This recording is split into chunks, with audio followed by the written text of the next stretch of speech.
Selamat malam pendengar Radio Berita Kasih yang saya kasih dalam Tuhan. Apa kabar dimanapun Anda berada pada malam hari ini? Saya ucapkan selamat bergabung dengan saya Dr. Stephen Einsteindale dalam acara kita Mutiara Kebenaran. Dan dalam acara ini yang sudah masuk dalam serinya yang ke-28, kita akan membahas kitab Kejadian mulai dari pasal 27 akhir dan juga pasalnya yang ke-28. Mungkin Anda sedang bersantai di rumah pada malam hari ini, atau mungkin Anda sedang dalam perjalanan. Tapi dimanapun Anda berada, bersiap-siaplah untuk membahas kebenaran firman Tuhan. Baik pendengar sekalian, untuk itu saya mengajak kita untuk membuka Kejadian pasalnya yang ke-27. Kejadian pasal 27 adalah pasal yang cukup panjang, sehingga kemarin di sesi yang ke-27 sudah kita pisah menjadi dua. Ayat 1 hingga 40 sudah kita bahas, dan kini ayat 41 hingga ayat yang ke-46 akan kita selesaikan berbarengan dengan pasal yang ke-28, karena kebetulan ceritanya menyambung atau merupakan satu kesatuan. Kejadian pasalnya yang ke-27 mulai dari ayat ke-41. Sebelum kita mulai membahas, mari kita berdoa terlebih dahulu. Bapa di surga, puji syukur yang sebesar-besarnya harus kami haturkan kepadamu. Sungguh indah kasih setiamu kepada kami ya Tuhan. Sungguh menyejukkan hati kami. Dan pada malam hari ini kami berdoa untuk minta pimpinanmu, untuk menyertai kami dalam pembahasan firman-Mu, agar kami dapat mengerti, dan lebih daripada itu kami dapat tergugah untuk melakukannya dalam kehidupan kami sehari-hari. Di dalam nama Yesus Kristus, Tuhan dan Juru Selamat kami yang hidup, kami berdoa. Amin. Kalau Anda memiliki Alkitab, maka untuk mendapatkan manfaat yang maksimal dari acara Mutiara Kebenaran, saya ajak Anda untuk membuka Alkitab bersama. Mari kita membacanya bersama, supaya Anda bisa mengikuti saya dan mengikuti pola alur pikir yang kita akan bangun bersama di sini. Kejadian pasalnya yang ke-27, kita lihat ayat yang ke-41 hingga ayat yang ke-46 terlebih dahulu. Demikian bunyi firman Tuhan. Esau menaruh dendam kepada Yakub karena berkat yang telah diberikan oleh ayahnya kepadanya. Lalu ia berkata kepada dirinya sendiri, hari-hari berkabung karena kematian ayahku itu tidak akan lama lagi. Pada waktu itulah Yakub adikku akan kubunuh.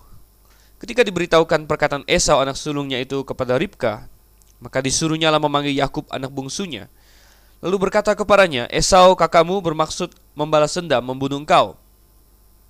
Jadi sekarang, anakku, dengarkanlah perkataanku, bersiaplah engkau dan larilah kepada Laban, saudaraku ke Haran. Dan tinggallah padanya beberapa waktu lamanya, sampai kegeraman dan kemarahan kakakmu itu surut daripadamu, dan ia lupa apa yang telah engkau perbuat kepadanya. Kemudian aku akan menyuruh seorang menjemput engkau dari situ. Mengapa aku akan kehilangan kamu berdua pada satu hari juga? Kemudian Ribka berkata kepada Ishak, aku telah jemu hidup karena perempuan-perempuan Het itu. Jikalau Yakub juga mengambil seorang istri dari antara perempuan negeri ini, semacam perempuan Het itu, apa gunanya aku hidup lagi? Saudara yang kasih dalam Tuhan, bagian perikop ini melanjutkan bagaimana kejadian-kejadian setelah Yakub berhasil mendapatkan berkat dari ayahnya, walaupun dengan cara-cara yang seperti kita bahas, mendahului Tuhan begitu. Ya, walaupun Yakub adalah orang yang jauh lebih rohani daripada Esau, dan Tuhan memang bermaksud untuk memberkati Yakub karena dia lebih pantas untuk diberkati, dan Tuhan sudah nubuatkan itu jauh-jauh hari kepada Ribka ibunya, yaitu ketika mereka masih di dalam kandungan, saudara yang kasih Tuhan. Tetapi Yakub tidak punya hak untuk melakukan hal-hal yang buruk yang bertentangan dengan prinsip-prinsip moral seperti berbohong, menipu ayahnya. Dia tidak punya hak untuk melakukan itu hanya untuk mendapatkan berkat yang telah Tuhan janjikan kepadanya. Seharusnya dia menunggu campur tangan Tuhan, dia menunggu intervensi Tuhan, karena bagaimanapun juga berkat yang sudah Tuhan janjikan kepadanya itu tidak akan lari kepada orang lain. Dan akhirnya saudara yang kasih Tuhan, Yakub yang mendapatkan berkat itu. Dan inilah yang dimaksudkan oleh kitab suci di dalam Roma pasalnya yang ke-9, saudara. Roma pasal 9 dikatakan bahwa Tuhan mengasihi Yakub tetapi dia membenci Esau. Dan banyak orang yang salah tanggap, ya. Roma 9 ya, ayatnya yang ke-13, aku mengasihi Yakub tetapi membenci Esau.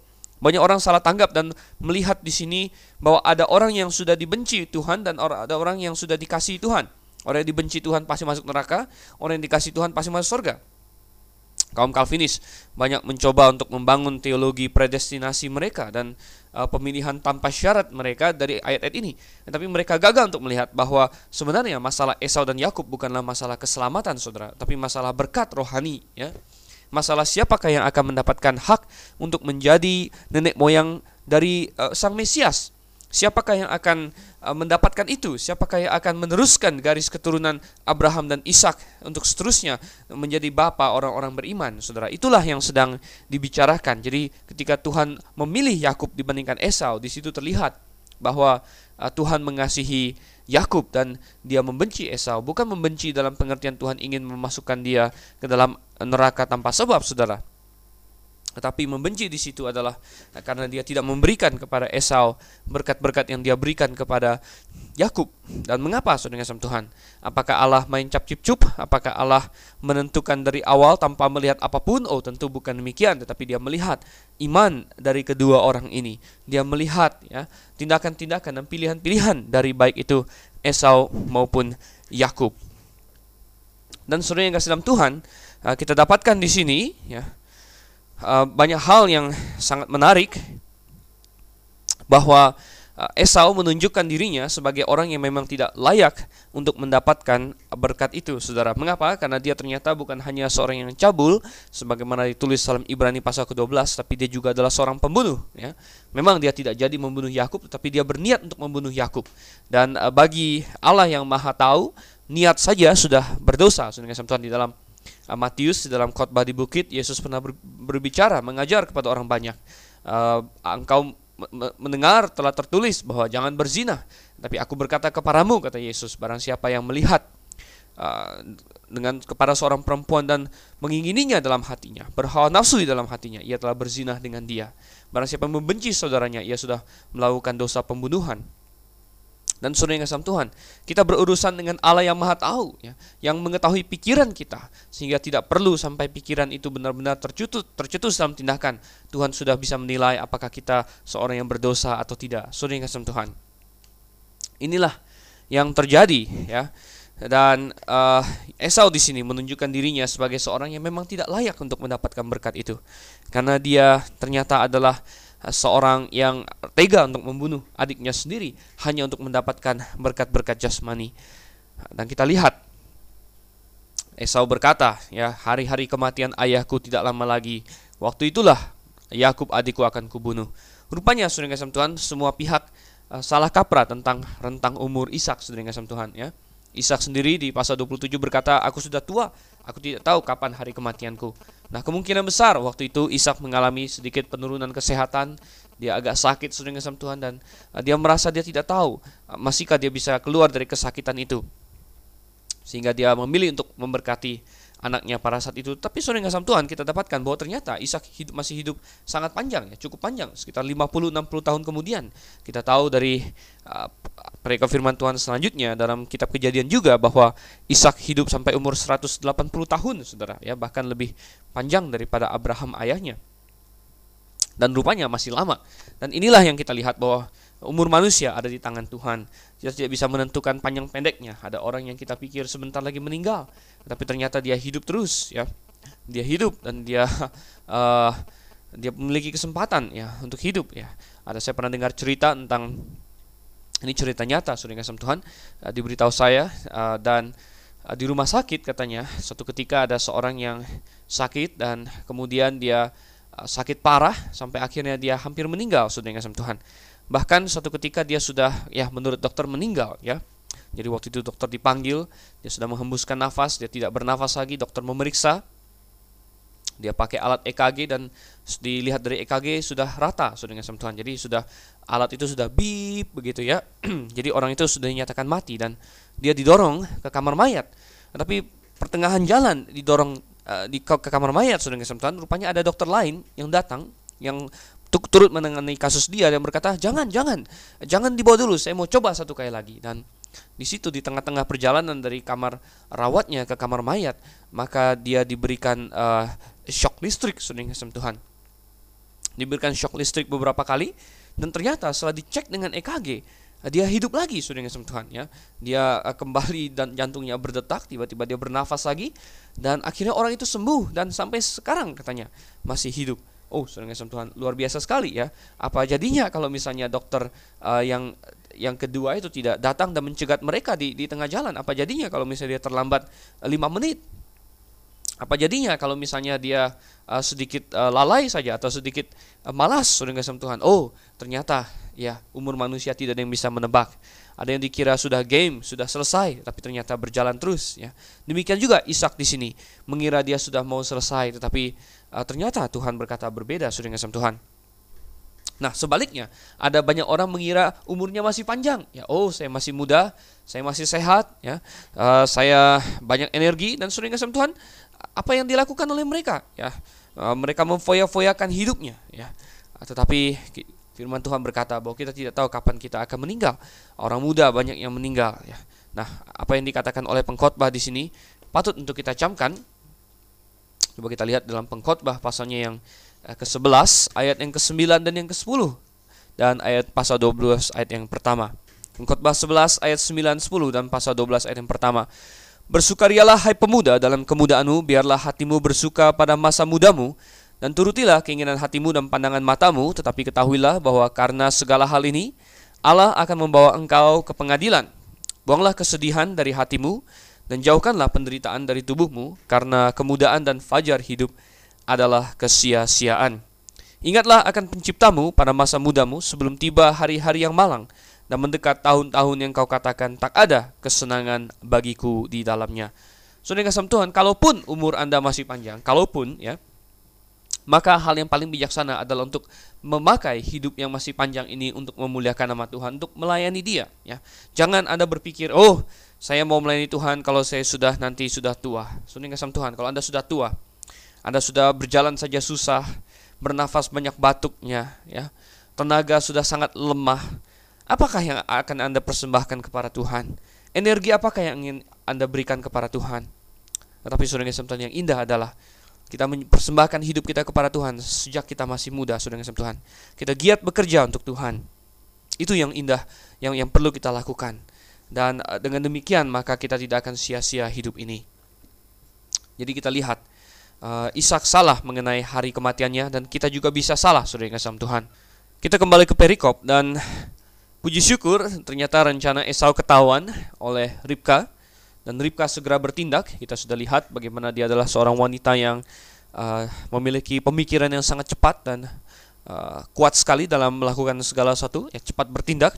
Dia panggil Yakub dan segera dia suruh Yakub untuk pergi, saudara kasih Tuhan.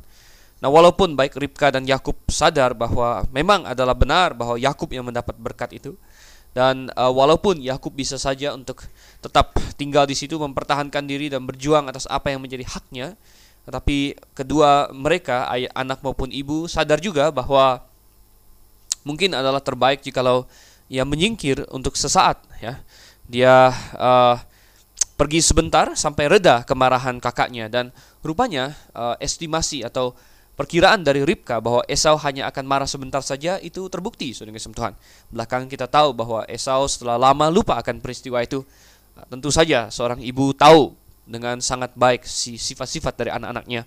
Mungkin dia tahu Esau adalah seorang yang sangat tidak sabaran, seorang yang ceplas-ceplos, seorang yang sangat cepat emosi dan cepat juga surut kembali, sehingga dia tahu Esau ini sedang sangat marah. Dia menyuruh Yakub untuk pergi sebentar. Lagi pula dia memiliki alasan yang sangat jitu dan sangat baik untuk itu. Tentunya kalau Yakub ingin pergi dari rumah, dia harus minta izin dari bapaknya. Jangan kabur begitu saja, tidak baik, ya. Apalagi hubungan dia dengan ayahnya sempat sudah goncang karena masalah tipu-menipu ini. Sangat baik kalau ia dapat mendapatkan berkat dari bapaknya, mendapatkan restu istilahnya dari bapaknya, dan mengklirkan masalah di antara keduanya, bahwa tidak ada percekcokan, tidak ada sakit hati di antara keduanya.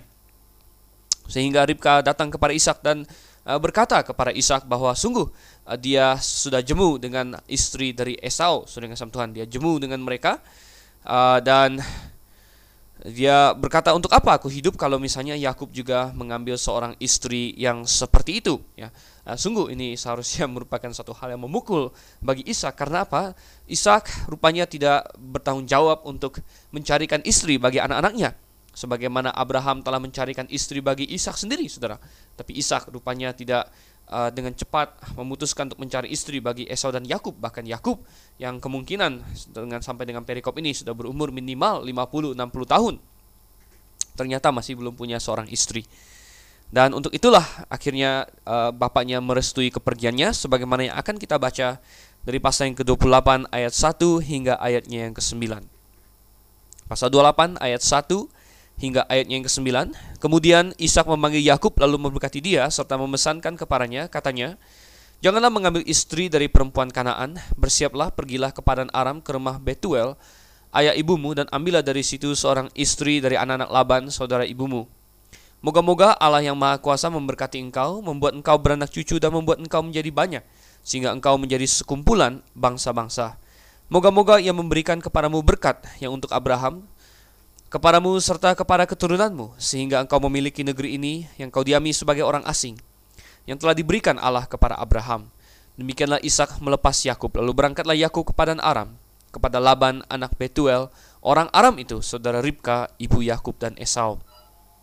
Ketika Esau melihat bahwa Ishak telah memberkati Yakub dan melepasnya ke padang Aram untuk mengambil istri dari situ, pada waktu ia memberkatinya, ia telah memesankan kepada Yakub, "Janganlah ambil istri dari antara perempuan Kanaan." Dan bahwa Yakub mendengarkan perkataan ayah dan ibunya dan pergi ke padang Aram, maka Esau pun menyadari bahwa perempuan Kanaan itu tidak disukai oleh Ishak ayahnya.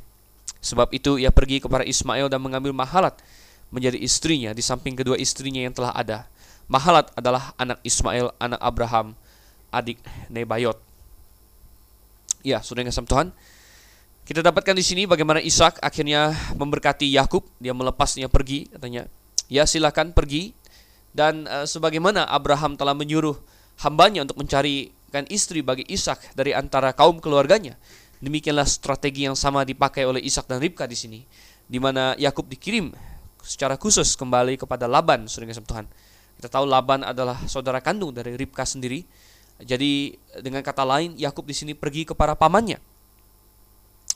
Dan Yakub di sini mendapatkan berkat dari bapaknya Ishak, dan bapaknya menunjukkan bahwa dia sudah sadar sepenuhnya bahwa memang benar Yakub yang diberkati, sehingga walaupun pada awalnya Yakub mendapatkan berkat itu dengan cara yang curang, namun akhirnya Ishak memberkati Yakub dengan tulus, dengan ikhlas, dan dengan suatu kata-kata yang kuat, yang memberikan suatu pola bahwa sungguh inilah berkat Abrahamik, di mana Ishak mengatakan, "Moga-moga Allah yang Maha Kuasa memberkati engkau." Dan dia menyebut-nyebut nama leluhurnya, yaitu Abraham dan lain sebagainya. Dan kemudian akhirnya dia lepas pergi. Dan kemudian kita lihat, saudara kasih Tuhan, apa yang dilakukan oleh Esau. Rupanya Esau selama ini sudah salah jalan dan dia tidak begitu sadar, saudara kasih Tuhan. Mungkin dia berpikir hidupnya baik-baik saja, ya. Tetapi saudara kasih Tuhan, betapa salah dirinya. Seharusnya dia tahu, dia sensitif. Tetapi dasar memang Esau adalah orang yang sangat tidak sensitif secara rohani, ya. Oleh karena itu dia tidak tahu bahkan bahwa bapaknya tidak suka kepada perempuan-perempuan Kanaan itu. Dia melihat bagaimana Yakub taat kepada orang tuanya, bagaimana dia mendengarkan nasihat orang tuanya untuk mencari seorang istri dari kaum keluarganya sendiri. Dan dia sadar yang dia lakukan salah, saudara. Dan kemudian dia mencoba untuk memperbaiki keadaan, tetapi sudah terlambat, saudara. Dan satu kesalahan berlanjut kepada kesalahan yang lain. Seharusnya Esau tidak perlu menambahkan lagi istri dan berpoligami lebih lanjut lagi, tapi untuk mencoba memperbaiki kesalahannya dahulu, dia berbuat lebih banyak kesalahan lagi. Itulah jadinya kalau orang berusaha untuk memperbaiki diri tetapi tanpa mengikuti petunjuk firman Tuhan, yang terjadi malah kekacauan dan tambah salah lagi, tambah kacau lagi. Esau melihat bahwa pilihan istri dia yang pertama salah. Lalu apa yang dia lakukan? Dia ambil istri lagi yang ketiga, saudara. Oh, ini suatu hal yang sangat-sangat tidak berhikmat, ya. Nah, inilah yang dilakukan oleh Esau, ya, dan tidak boleh kita contoh, saudara yang kasih Tuhan. Tetapi banyak orang Kristen hari ini rentan untuk melakukan kesalahan, ya, terutama dalam hal pasangan hidup ini. Perhatikan bagaimana Abraham begitu hati-hati ketika memilih istri untuk anaknya Ishak. Dan kita lihat bagaimana Ishak dan Ribka juga, ya, ketika memilihkan istri atau bukan memilihkan ya. Kalau bagi Yakub ketika menyuruh Yakub untuk mencari istri, dia mewanti-wanti kepada Yakub bahwa dia tidak boleh memilih dari orang-orang yang tidak mengenal Allah, tetapi dia harus pergi kepada kaum keluarganya, orang-orang yang mengenal Allah. Oh, saudara kasih Tuhan, betapa banyak keluarga yang dapat diselamatkan kalau saja dari awalnya orang-orang muda Kristen ya, bertindak hati-hati dalam hal ini, di mana mereka sesuai hidup dengan firman Tuhan ya, yaitu untuk memilih pasangan hidup hanya dari orang yang percaya saja. Apakah hal ini diajarkan dengan telak dalam Alkitab? Oh ya, saudara kasih Tuhan, hal ini diajarkan dengan sangat telak di dalam Alkitab. Coba kita buka beberapa ayat, saudara. Yang pertama di dalam 2 Korintus pasalnya yang ke-6. 2 Korintus pasalnya yang ke-6. Kita lihat ayatnya yang ke-14, saudara.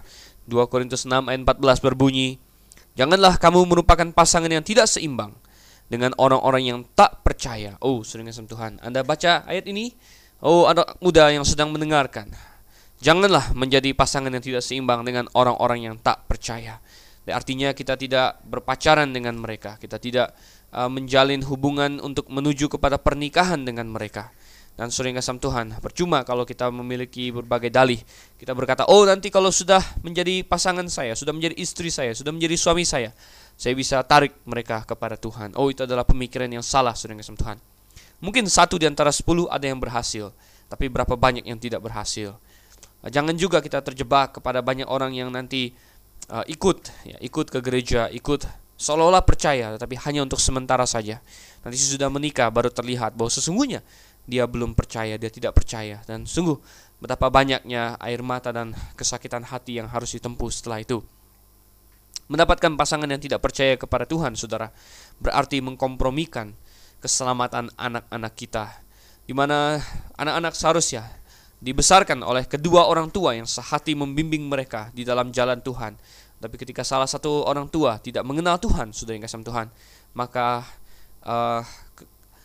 kesempatan mereka untuk diajar dengan penuh dari firman Tuhan, untuk diperkenalkan kepada jalan Tuhan menipis, saudara yang kasih Tuhan. Dan kemungkinan bahwa mereka tidak diselamatkan sampai kepada besarnya menjadi besar. Dan itulah beberapa resiko yang menghadang orang-orang yang tidak mengindahkan firman Tuhan.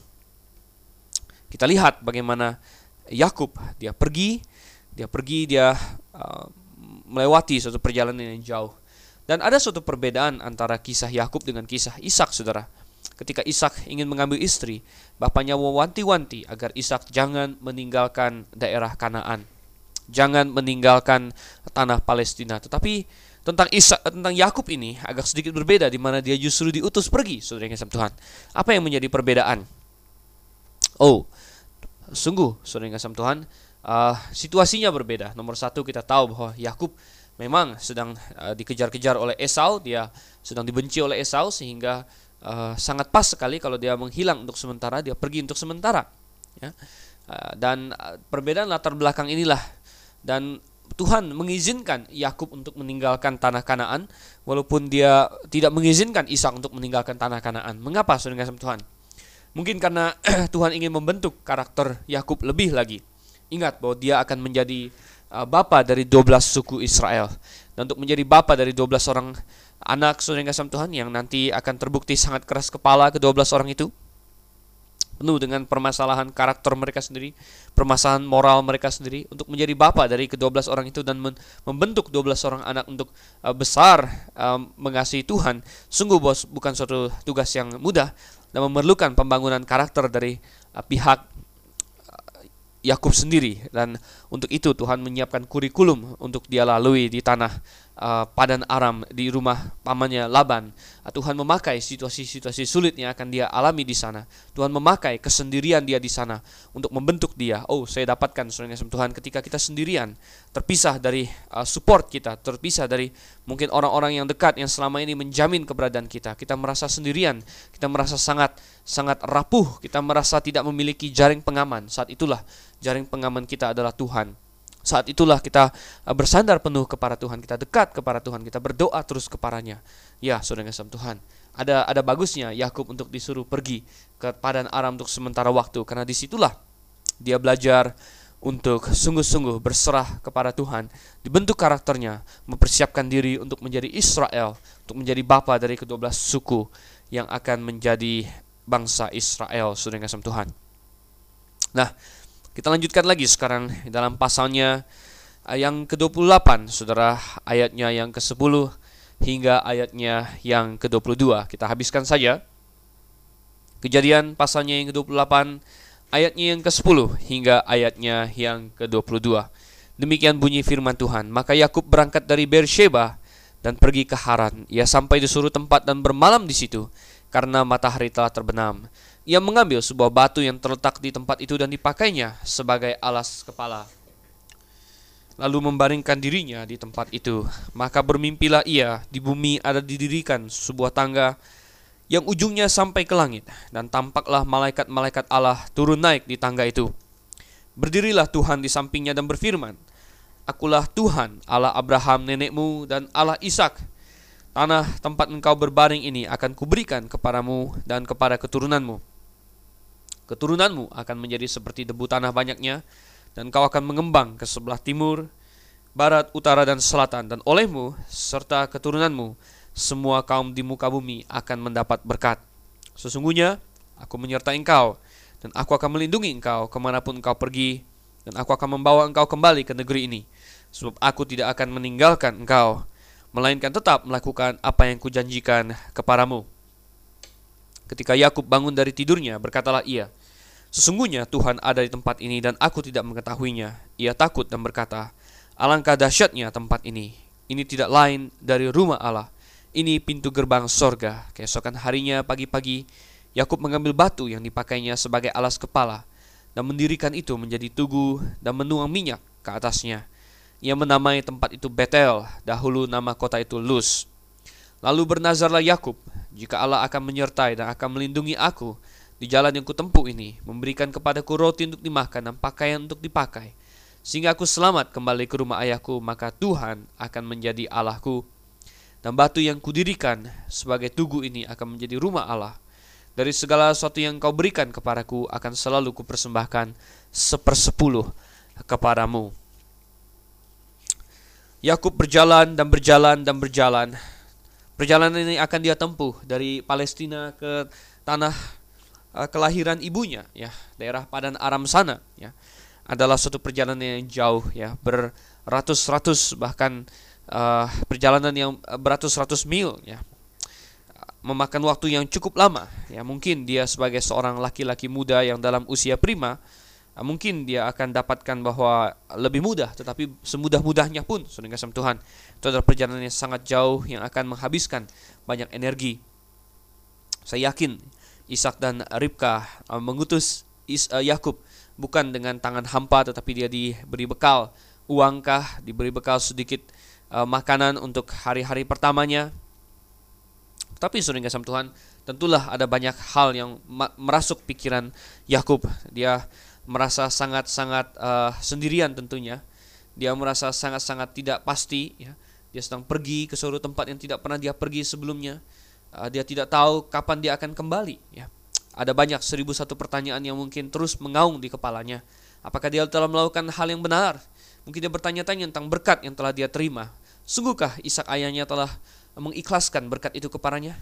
Dan kalaupun ayahnya mengikhlaskannya, apakah Tuhan akan meluluskan berkat yang didapatkan dengan cara curang seperti itu? Mungkin hal-hal seperti itu menghantui Yakub, saudara kasih Tuhan. Dan mungkin dia sambil berseru seperti itu, saudara kasih Tuhan, hatinya rindu untuk dikonfirmasikan oleh Tuhan. Hatinya rindu untuk mendapatkan suatu pengakuan, pengiyaan dari Tuhan yang telah banyak dia dengar. Dia telah banyak mendengar cerita tentang Tuhan Yehova ini dari bapaknya Ishak, ya. Bagaimana Yehova menuntun begini dan begitu. Dia telah mendengar kisah tentang kakeknya Abraham, bagaimana dia dan kehidupan rohaninya dengan Yehova. Bagaimana Ishak tentu menceritakan kepada kedua anaknya pengalaman mereka di Gunung Moria, mana dia hampir disembelih, ya, dan Tuhan sendiri menampakkan diri. Yakub setelah banyak mendengar tentang cerita-cerita ini, tapi mungkin dia bertanya-tanya, kapankah saya bisa melihat Tuhan sendiri? Saya bisa mendengar, saya bisa dengan sendiri, diri saya sendiri, bukan ayah saya, tapi saya sendiri mendapatkan suatu pengalaman bertemu dengan Tuhan, mendapat suatu pengalaman. Oh, saudara yang kasih Tuhan. Dan sambil dia berpikir begitu, akhirnya dia bermalam di suatu tempat. Dan tempat itu belakangan adalah diketahui Betel. Tempat itu dulu pernah dikunjungi oleh Abraham. Kita kalau baca Kejadian pasal yang ke-12, Abraham pernah mendirikan mezbah di Betel, saudara yang kasih Tuhan. Tentu waktu itu namanya belum Betel, seperti yang diberitahu oleh Musa di sini. Waktu itu namanya masih Luz, ya. Nah, Abraham pernah mendirikan mezbah di situ, dan Yakub lewat di situ. Nah, tidak tahu apakah dia sadar akan signifikansi dari tempat itu, bahwa kakeknya pernah mendirikan mezbah itu, tapi rupanya dia tidur begitu saja. Dan saudara kasih Tuhan, apa yang dia rindukan dalam hatinya pada malam itu terjawab sudah. Apa yang menjadi keinginan hatinya tergenapi sudah. Akhirnya Tuhan menampakkan diri kepadanya. Saudara kasih Tuhan, penting sekali bagi kita hari ini untuk memiliki pengalaman pribadi kita dengan Tuhan. Saya bukan bicarakan tentang melihat Tuhan pada hari ini, karena Tuhan Yesus telah naik ke sorga dan dia akan kembali lagi nanti ketika dia datang bersama dengan malaikat-malaikat untuk menjemput kita di sorga. Dia tidak naik turun sorga hari ini. Tetapi saudara kasih Tuhan, kita masing-masing perlu memiliki pengalaman pribadi dengan Tuhan. Bukan maksud saya melihat dia secara langsung atau lain sebagainya, tetapi kita mengenal dia secara pribadi. Mungkin ayah kita mengenalnya, mungkin kakek kita mengenalnya, seperti juga Ishak dan Abraham. Tetapi Yakub, kita saudara kasih Tuhan, perlu untuk mengenal Tuhan. Kita perlu memiliki hubungan kita pribadi dengan Tuhan. Kita jangan hanya terkagum-kagum melihat Tuhannya Elia, Tuhannya Daniel yang menjawab doa-doa mereka. Mungkin Tuhannya Hudson Taylor, Tuhannya tokoh-tokoh yang lain yang besar di dalam sejarah kekristenan. Tokohnya Martin Luther, Allahnya Martin Luther, ya, Allahnya John Bunyan yang dipenjara begitu lama demi Kristus, ya, Allahnya John Wycliffe yang mati demi kebenaran. Saudara, begitu banyak lagi. Jangan itu hanya sekedar Allah mereka, tetapi kita sendiri perlu menjadikannya Allah kita. Sebagaimana akhirnya Tuhan menampakkan diri kepada Yakub di sini, saudara kasih Tuhan. Dan Allah berkata, "Akulah Tuhan Allah Abraham nenekmu dan Allah Ishak." Tetapi saudara kasih Tuhan, belakangan dia dikenal juga sebagai Allah Yakub, ya. Sehingga belakangan dia menyebut kepada Tuhan Allah orang Israel, berkata, "Tuhan Allah Abraham, Ishak dan Yakub." Sekitar 70-an kali saudara kasih Tuhan di dalam seluruh Alkitab Allah disebut sebagai Allahnya Yakub. Dan sungguh hal ini adalah suatu konfirmasi bahwa Tuhan memberkati dia. Sebagaimana ayahnya memberkati dia, Allah memberkati dia. Ada janji yang sama seperti yang diberikan kepada Abraham, di mana dia akan diberikan keturunan, katanya, yang banyak seperti debu tanah. Dia akan diberikan tanah Kanaan, dan kemudian dia akan menjadi berkat bagi seluruh umat manusia. Ini 3 poin persis sama seperti diberikan kepada Abraham, diberikan juga kepada Yakub. Dan Tuhan sama sekali tidak menghardik Yakub bahwa dia telah curang. Itu adalah suatu kesalahan, saudara. Tetapi Tuhan berfokus kepada hal positif yang dimiliki Yakub, yaitu kerinduan dia untuk dipakai oleh Tuhan. Dan Tuhan mengabulkan kerinduan itu. Bagi Anda yang ingin melayani Tuhan, persiapkan diri dengan baik, saudara kasih Tuhan. Grafe adalah tempat di mana Anda bisa belajar dengan kualitas akademis yang tinggi. Persiapkan diri dengan baik. Minta kepada Tuhan untuk memakai Anda. Dan jika Anda sungguh hati dan tulus, Tuhan niscaya akan memakai Anda. Saudara kasih Tuhan, kita dapatkan di sini Ishak akhirnya mendapatkan pengalaman pribadi dengan Tuhan. Memang di dalam mimpi, saudara kasih Tuhan, tetapi mimpi ini bukan mimpi yang biasa, tapi mimpi dari Tuhan. Dan dalam mimpi itu juga dia melihat, katanya, tangga yang ujungnya sampai ke langit, dan nampaklah malaikat-malaikat Allah turun naik di tangga itu. Ini adalah suatu gambaran, saudara kasih Tuhan, suatu gambaran bahwa apa yang terjadi di bumi ini merupakan sesuatu yang menarik bagi seisi sorga. Antara bumi dengan sorga ada hubungan, saudara kasih Tuhan. Malaikat turun naik, dan malaikat kita tahu adalah utusan-utusan Tuhan. Di dalam Ibrani pasal yang pertama ayat yang ke-14, kita dapatkan bahwa malaikat adalah roh-roh yang untuk melayani mereka yang harus memperoleh keselamatan.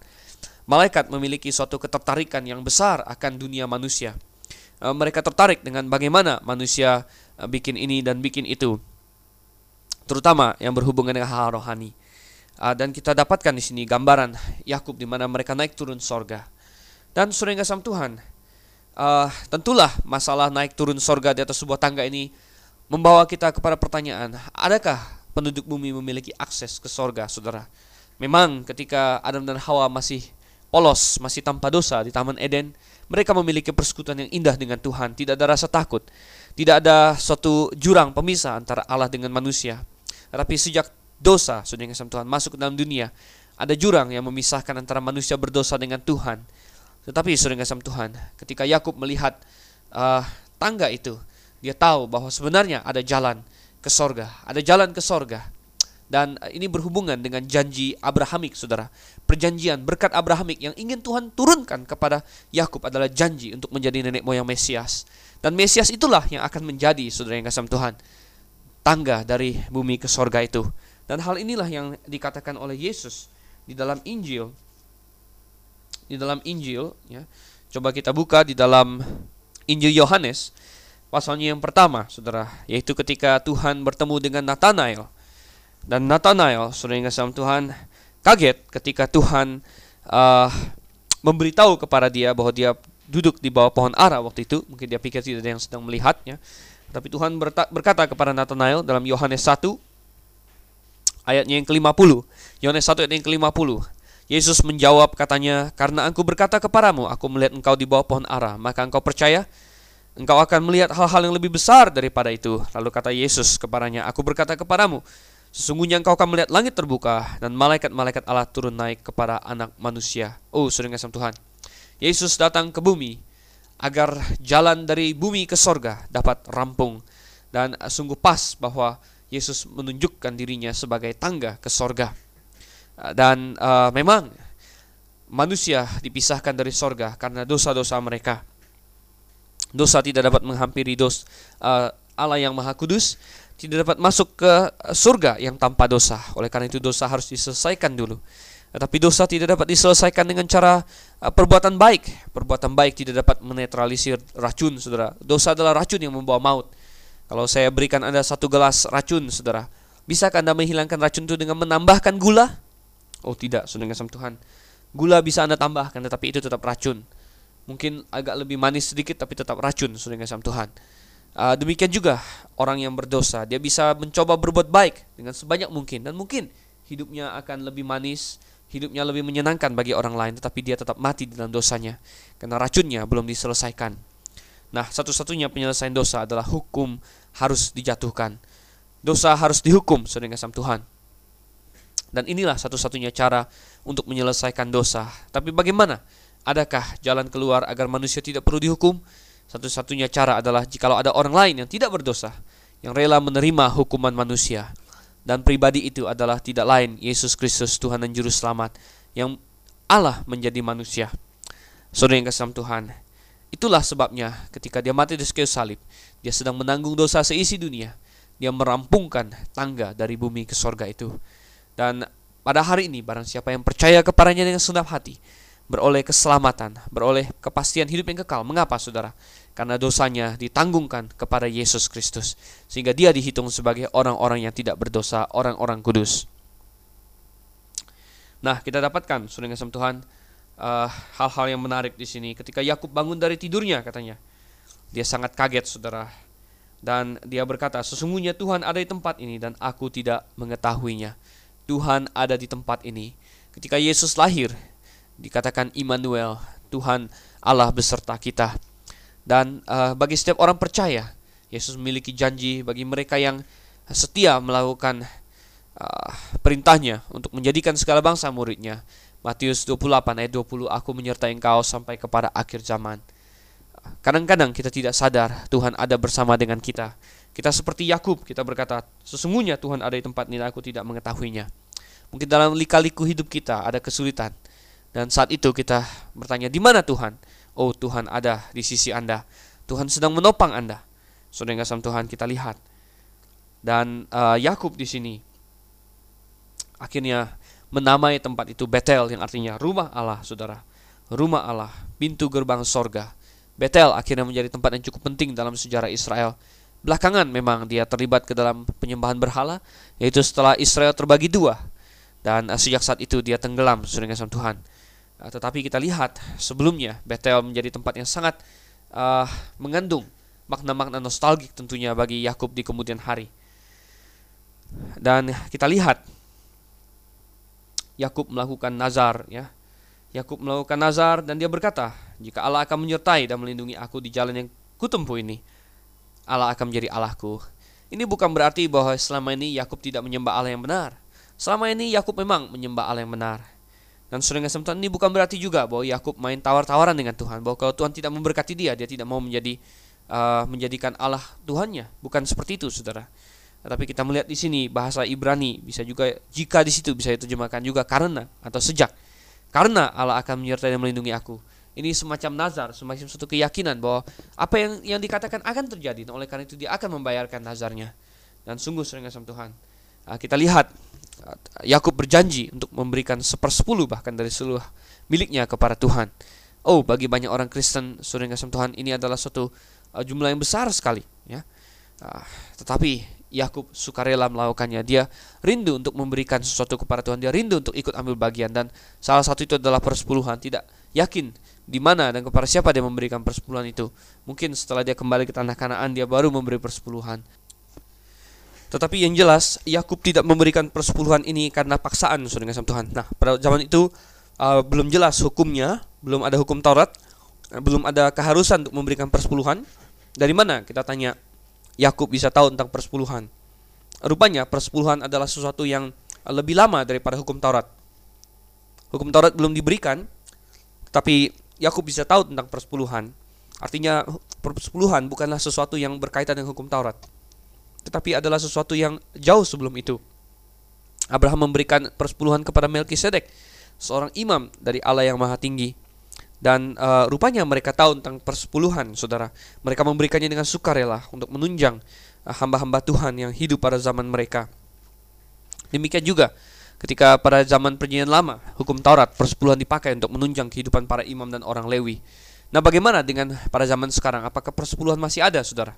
Saya katakan masih ada, tetapi tentu kita melakukan 1/10 dengan semangat perjanjian baru. Artinya apa, saudara? Bukan dengan keharusan seperti perjanjian lama ada hukum-hukumnya, saudara. Tetapi kita memberikannya dengan 1/10 dengan sukarela. Sehingga 1/10 menjadi sesuatu yang kita biasakan, kita regulerkan, dan bahkan menjadi suatu pembukaan, saudara kasih Tuhan. Jadi 1/10 adalah tempat yang baik untuk belajar memberi kepada Tuhan, tetapi adalah tempat yang buruk untuk berhenti. Artinya jangan kita berhenti sampai kepada 1/10, tapi masih banyak yang lain, persembahan khusus dan sebagainya. Kita berikan juga, kita belajar memberi kepada Tuhan, karena Tuhan tidak pernah pelit untuk memberi kepada kita. Dan saudara, inilah yang Yakub berikan contoh kepada kita semua. Nah, apakah Anda mau seperti Yakub dalam hal-halnya yang positif, di mana dia tidak terburu-buru dengan rencana Tuhan akan hidupnya, mencari seorang istri. Dia menunggu sampai usia yang sangat matang, dan dia mendengarkan kata-kata orang tuanya untuk pergi ke tanah kelahiran ibunya, dan menemui pamannya yang tidak pernah dia lihat selama ini. Dan dengan Tuhan kita dapatkan akhirnya dia juga bertemu dengan Tuhan, menjadikan Tuhan personal, pribadi dalam hidupnya, seperti yang perlu Anda lakukan. Dan kemudian kita lihat bagaimana dia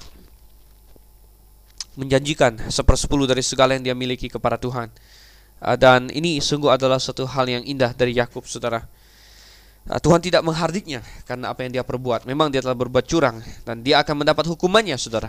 Nanti di rumah Laban dia akan dicurangi. Tetapi kita dapatkan bahwa Tuhan sendiri tidak menghardik dia, karena justru yang menonjol dari perikop ini yang Tuhan ingin kita tangkap dan kita contoh adalah bagaimana iman Yakub akan Tuhan, bagaimana iman dia akan janji Mesias melalui garis keturunannya.